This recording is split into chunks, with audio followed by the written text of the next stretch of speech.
How you doing? And Mother Wendy. This is gonna be my episode review of the Real Housewives of Salt Lake City. The name of the season 4, episode 10. The name of the episode is Mormons Get a Bad Rap, and they don't. Not in my opinion. You know, they kind of, you know, I don't assume everything that they say about them is true. I feel like a lot of the things that they say about them is true, however. It is what it is. First, it was the C breaker 19. Now it's the flu. Come on, universe, give my children a break.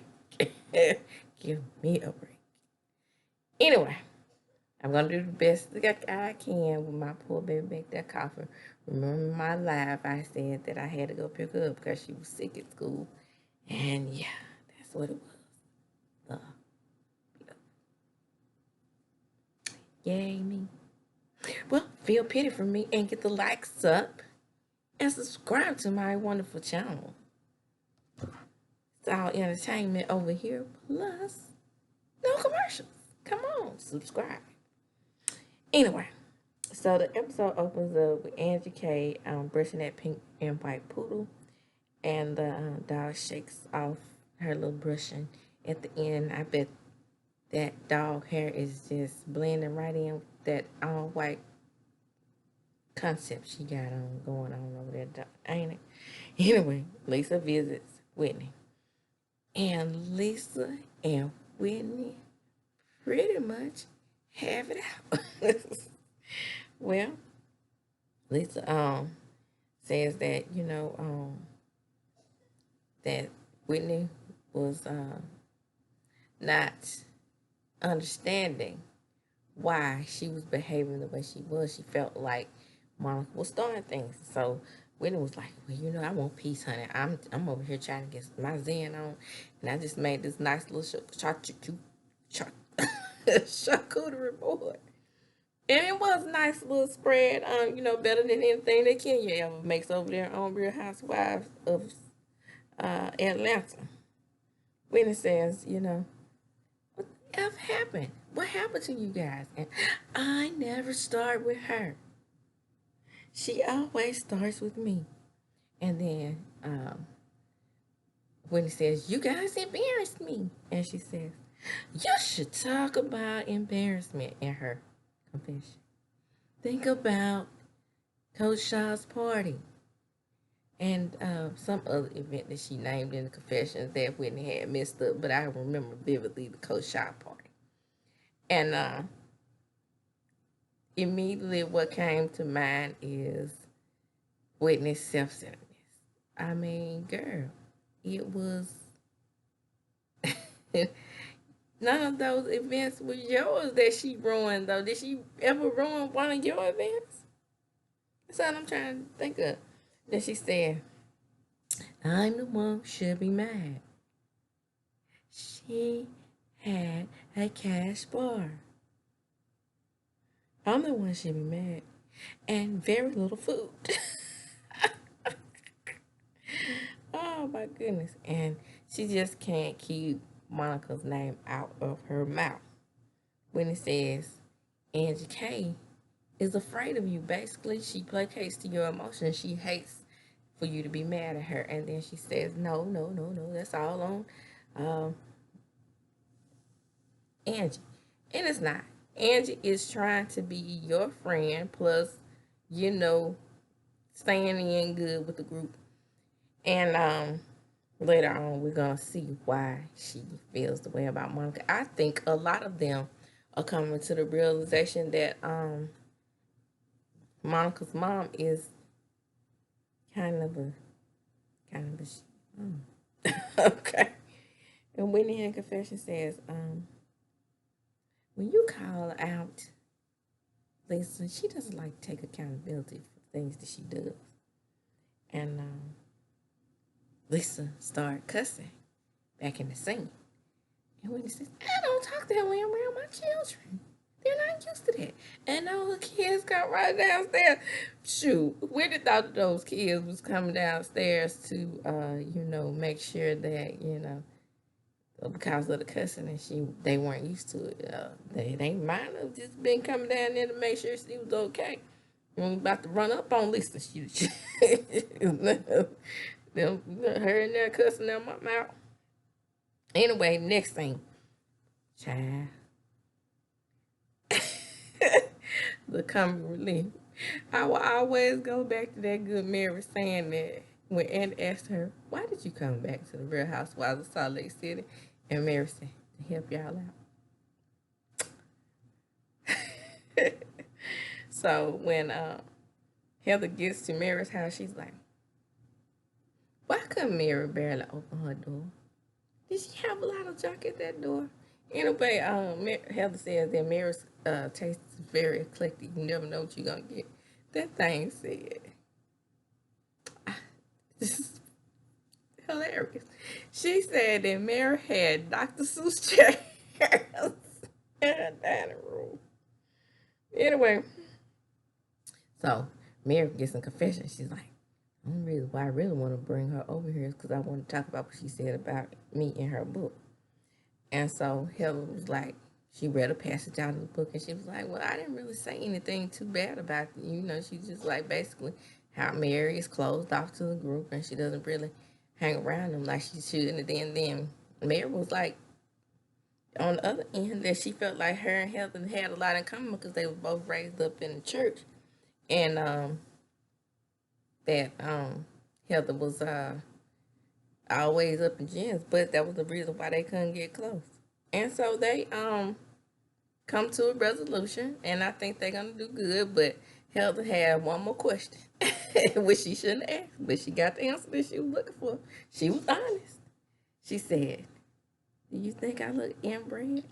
Because they go back to the flashback back of when Mary's last season, she was like that one's calling Heather judgmental, and when she called her judgmental, she said she looked like a little Teletubby and that she looked inbred.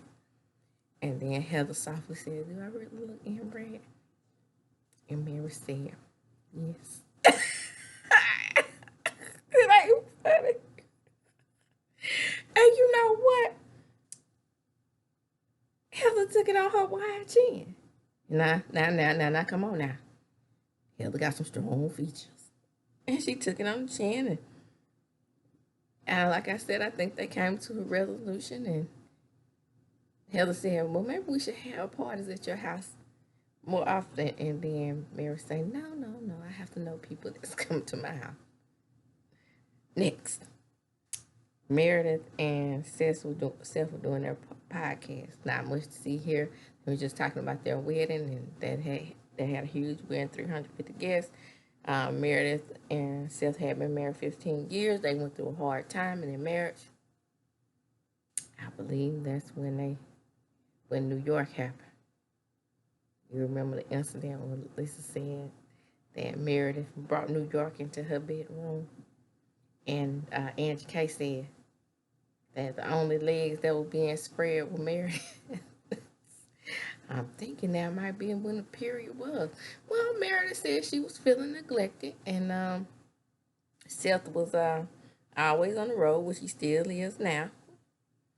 But they are at a good place in their marriage now, and Seth apologized to her tearfully, almost. When he does apologize to her, he really feels like that they're going to be good, and then. In the background, while they're doing the podcast, one of the guests, I guess, or her manager or whatever, asked her, did they have a prenup? And she said, no, we have a postnup. And we only did that because of all the moves. And she was trying to raise those kids by herself. And she was just, fearful that she was going to be alone. So it was all about custody, not about money. I think both of them do well. So they probably don't have to worry about that now. I mean, probably split everything 50-50. you know, that's what it seemed like they'll do if they were to get a divorce. But to me, even though Meredith has all those cheating rumors about her, I think that she has one of the better marriages on the show, just by appearance sake, because they put in the work. I think after they had their little separation, and I think that they are solid now.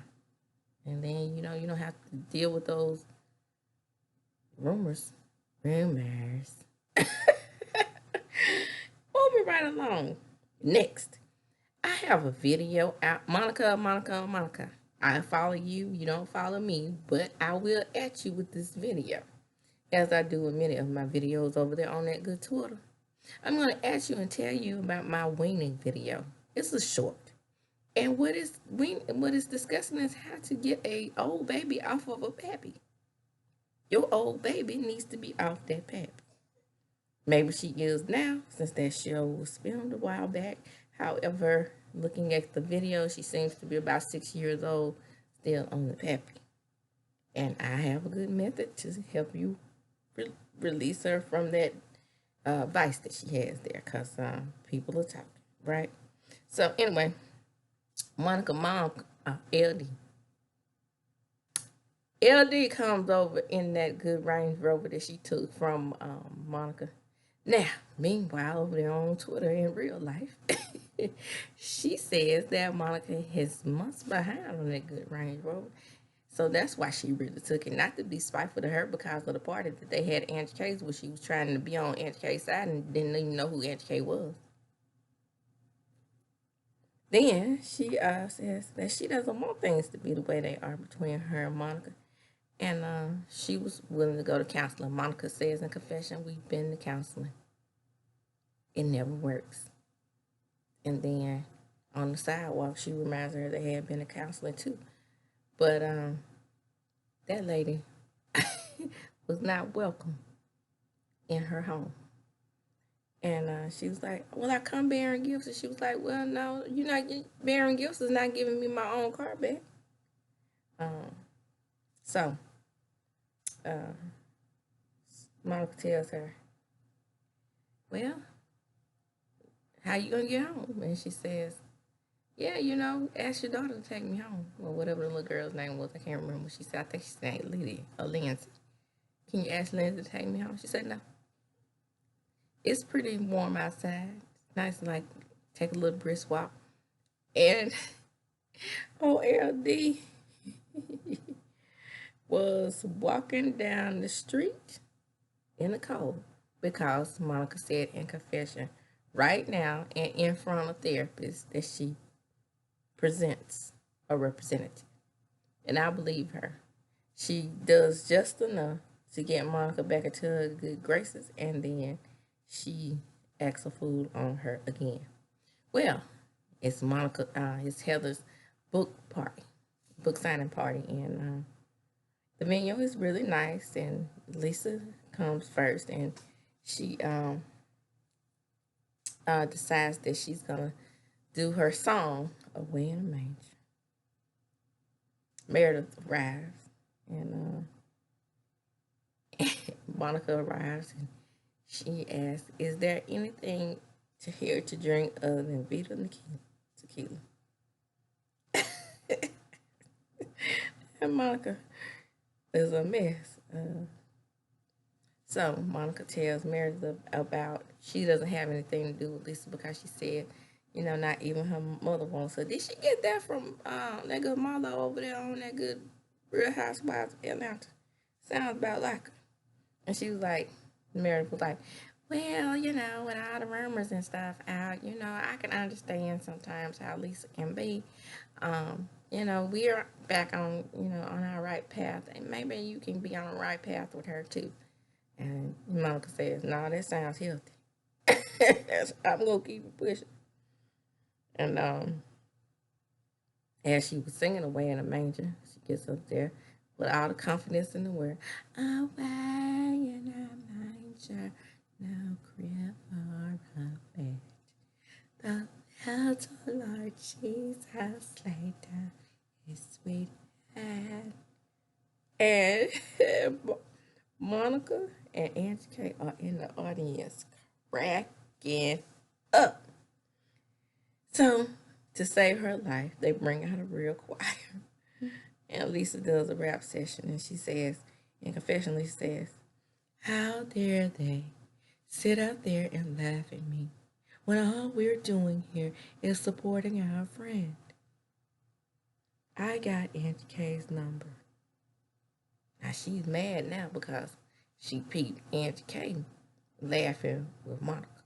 Oh no, when you're Lisa's friend, if Lisa is not friends with one person, because she's 6 years old, you can't be friends with them either. Tut, naughty girl, Angie K. And Heather reads another passage out of the book, and she's talking about how she ran into a missionary on her way to Norway, and she immediately locked eyes with him and knew who he was, but without really knowing who he was. And she told him that she would be there for him. And then Lisa and Heather realized that they're going to be very good friends going forward. Lisa apologizes to her about not letting her be involved in Jack's mission, and Heather says that, I understand you not wanting me to be involved with it. I've come to a realization that that's, really Jack's cross to bear. It's not mine. And he's going to do what he needs to do. And then Lisa says in confession, well, he's doing this to be a good person. And he's giving back. Which is true. If that's the way the missionaries give back in the Mormon religion, and they go around converting people into Mormonism, then yay for Jack. Right. And then Heather goes on to say that she'll be more understanding, and they apologize to each other. Angie K and Meredith talk. Here we go. Angie K is stuck on believing that Meredith made some type of a threat to her family. Saying that you're not grandmothers is not making a threat to your family, sis. She didn't pull a Miss Sharon. No, Miss Sharon over there down at Kiki Palmer House. She didn't do that. So you ought to be cool with that. And then Angie K said, well, I know you like to run away when you're having a hard discussion. And she didn't run away. She was just like, if I did something to you or whatever, I apologize. Angie K gets in confession, says, well, that was a weak apology. Might have been a weak apology because she don't really owe you one. And not in my opinion. So, we're at the home of that good Lisa. And Lisa, well, in the next scene. Because Meredith chunks up the deuce. Meredith ain't playing with them. She came to film, and that's it. She's not arguing with them. She's not giving them her good energy. She's just not. That may not work out well for her in the world of Bravo. However, she's keeping her peace, okay? So, here's the big argument. Lisa offers her a croissant and some breakfast. And Angie K says she'll take a croissant with her. Angie says that the problem with you is you think I'm on Monica's side. And she's sitting there listening and processing it. And then some kind of way, Lisa tells Angie K that she's projecting. And that's not what I'm saying. I'm saying that you're projecting. And then she said, but the optics is not matching the conversation.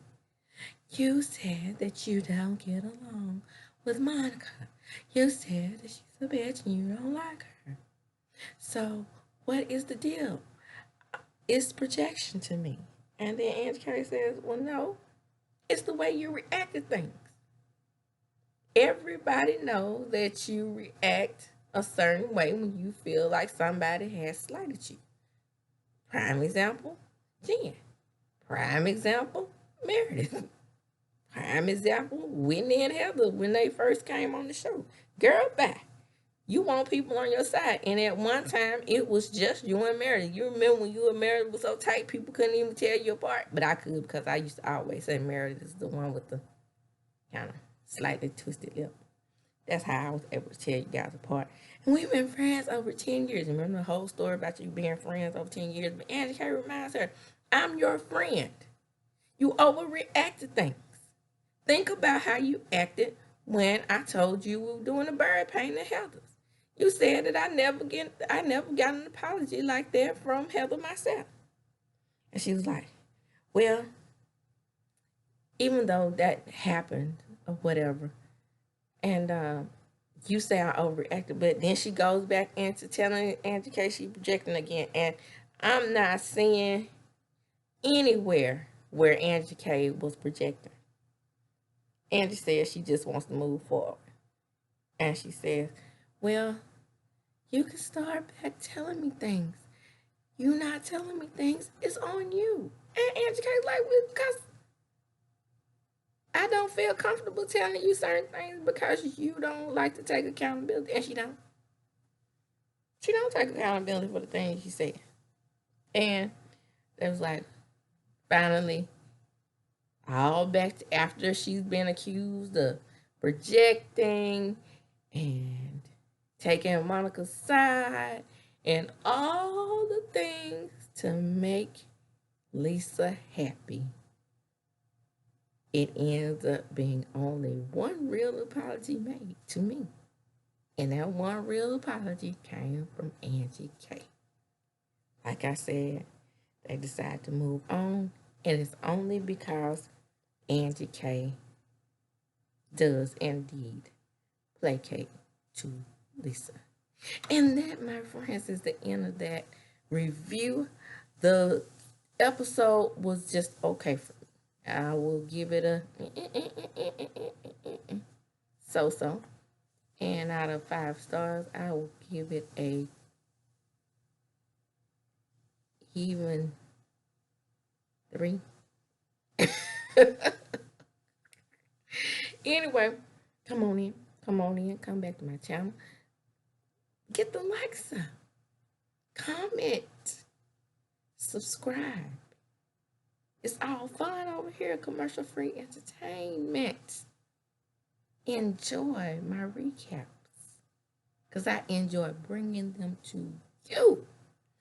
All right, and as I do, when I close, I'm going to chunk them up. Deuces.